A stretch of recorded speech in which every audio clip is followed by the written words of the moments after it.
Zit zij aan? Ze weet me bro. Oké. Ja, ik wil nog eens lekkertjes. You're all going to die down here.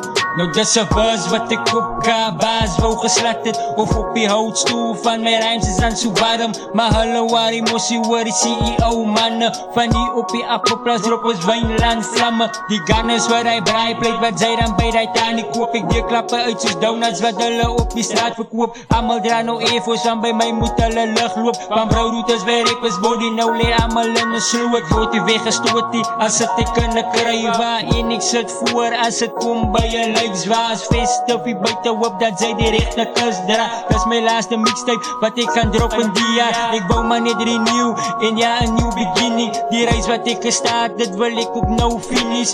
New challenges wil ik aanvat. Ik is nog altijd loyal, al ik het of ik ga het vat. Ik moet niet alles zijn, want ik wil die town shit. En ik zoek mijn breed wat ik die tijd geloof het. Wil ik rap voor die fame of wil ik voor de speaker rap. Of wil ik spot voor een naam, of rap ik niet mijn plek.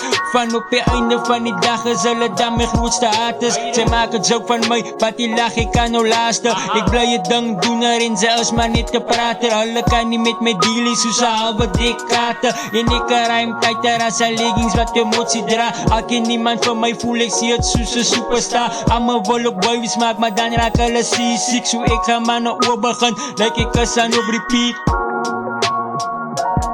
Awe bro dude. Gaat zijn orera oorbegaan